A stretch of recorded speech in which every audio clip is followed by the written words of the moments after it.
বিশ্বকর্মা পুজোর দিনের ডেঙ্গু সচেতনতা অভিযান নিয়ামতপুরের নিউ রোডে।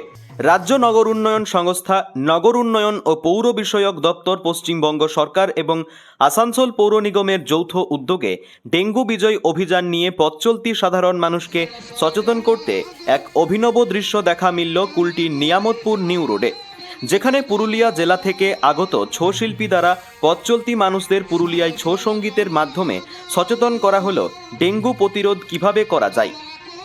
কাজল মিত্রের রিপোর্ট।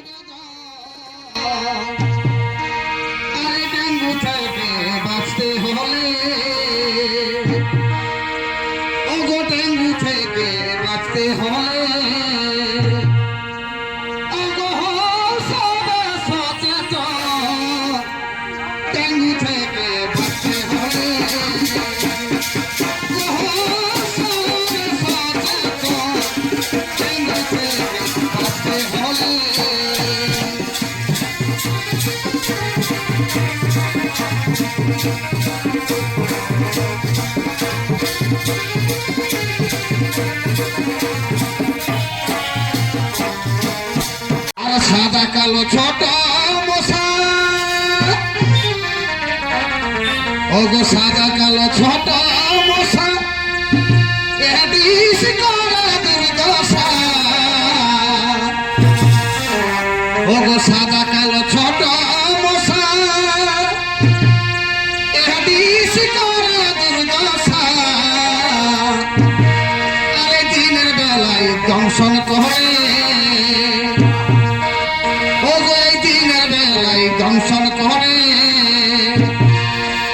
পরিষ্কার জলেতে করে বাসা।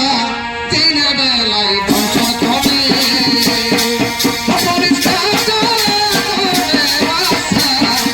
দিনের বেলায় দংশন করে।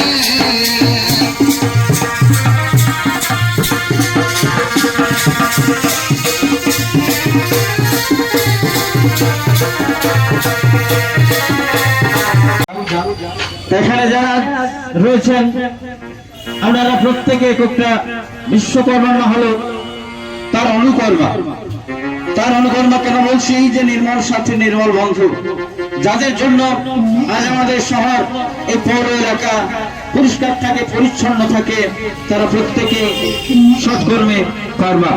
আসুন আজ আমরা এই পশ্চিমবঙ্গ রাজ্য সরকারের নগর উন্নয়ন সংস্থা এবং স্বাস্থ্য পরিবার কল্যাণ দপ্তরের পক্ষ থেকে এখানে শুরু করব কিছু গান, কিছু কথা এবং পুরুলিয়ার বিশ্ববিখ্যাত ছৌ নৃত্যের মাধ্যমে মিশন নির্মল বাংলা ও ডেঙ্গু সচেতনতার অনুষ্ঠান। তাই প্রত্যেক দাদাদের, দিদিদের, ভাইদের বলবো, দর্শক বন্ধুদের বলবো, পথযাত্রীদের বলবো, বাস যাত্রীদের বলবো, আপনারা একটু সময় বের করে এখানে আসুন। দেখুন আমাদের প্রত্যেকেরই কাজ, এটা দেখবেন অনেক লোকের দেওয়ালে লেখা থাকে কুকুর থেকে সাবধান, কিন্তু সেই দাদারও জানা দরকার আপনার কানের কাছে একটা মশা ঘুরে বেড়ায়, ভয়ঙ্কর মশা। মনে করলে দুদিকে দুটো, একটার নাম এডিস, একটার নাম অ্যানোফিলিস, ভয়ঙ্কর মশা। এই যার আমরা প্রতিরোধের অনুষ্ঠান নিয়ে এসেছি, তা সেই মশাগুলো থেকে আপনাদের যে সাবধান করতে হবে, তার জন্য নিজেকে সচেতন থাকতে হবে। কোথায় বলে সাবধানের মান নাই, সচেতনতায় বিনাশ নাই। তা এই যে কথাটা বলছি, আমরা কেন বলছি না, ডেঙ্গু মশা সারা পশ্চিমবঙ্গটাকে আজ গ্রাস করতে আসছে। তবে আমরা যদি সাবধান হয় এটাকে প্রতিরোধ করতে পারবো।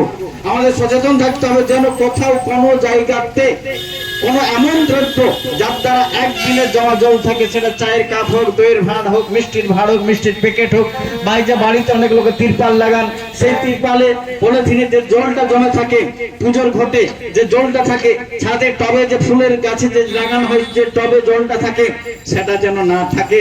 কম করে 7 দিনে একদিন পরিষ্কার করে দেবেন।